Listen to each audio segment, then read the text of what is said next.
বেশিরভাগ লোক তারা সে কি সেটা নিয়ে তার চিন্তা নেই, মানুষ তাকে নিয়ে কী ভাবে সেটা নিয়ে তার যত চিন্তা।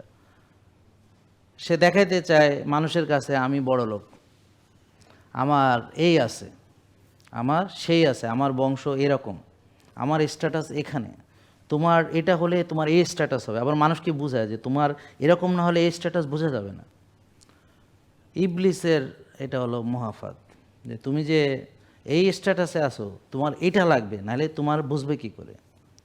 তো এগুলো মানুষ বোঝে না, সে গর্ব করে তার স্ট্যাটাস নিয়ে এবং অন্যদেরকেও বুঝাইতে চেষ্টা করে যে তুমি যদি এই স্ট্যাটাসের, তাহলে বুঝাইতে হলে তোমাকে এই জিনিস লাগবে, তাহলে মানুষ তোমার সম্পর্কে বুঝবে। মানে নিজেও সে একটা ভুলের মধ্যে আছে ইবলিসের ভিতরে, আর অন্যদেরকেও সে সেম পরামর্শ দেয়। কি আশ্চর্য! এ আবার আমার ফলোয়ার, অথচ সে ইবলিসের ধোঁকা কোথায় বুঝতে পারতেছে না। তাহলে ইবলিস কি ফেরেশতাদের ভিতরে তার ইমেজ নষ্ট হয়েছে, ব্যাপারটা বুঝেন নাই? ফেরেশতারা এতদিন তারা সম্মান দিছিল, ভাবছিল যে এখন যেই সে আদমকে সেজদা দিল এখন সে একই রকম হয়ে গেল না, তো তার ইমেজ থাকলো। এবং এই জিনিসটা অনেকে, হ্যাঁ আমাকে ওর সামনে এটা বললো কেন, তার সামনে এটা বললো, তার সামনে মানে ওর অন্যের সামনে তার প্রবলেম হচ্ছে। মেয়েদের ভিতরে এটা অনেক আছে যে আমাকে এই কথাটা তার সামনে কেন বললো। কথা ঠিক আছে, সে বলতেই পারে আমি অন্যায়, সেটাও ঠিক আছে, কিন্তু ওর সামনে বললো কেন?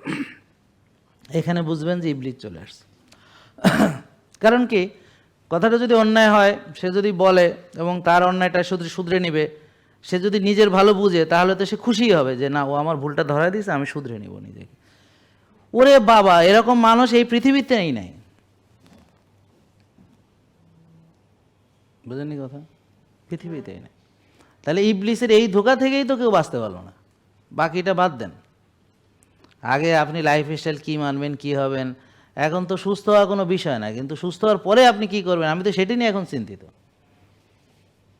আপনি তো কিছু শিখতে হবে আগে, আগে ভালো মানুষ হন তারপর সব হন। আগে তো মানুষ ভালো হইতে হবে। সুস্থ হয়ে কী লাভ যে যদি ভালো মানুষ হইতে না পারে, লাভ নাই তো। আগে ভালো মুমিন হবেন, যে ভালো মানুষ হয়ে মুমিন হন, তাইলে মানুষ মুমিনদেরকে ভালো মনে করবে। আর যদি আপনি দাড়ি টুপি রেখা জুব্বা জাব্বা কপালের কালো দাগ কিন্তু চরিত্রের মধ্যে ভেজাল, তা তো মানুষ ইসলামকেই খারাপ মনে করবে। জেকে লাইফস্টাইল লিমিটেড, ওষুধ মুক্ত সুস্থ জীবন।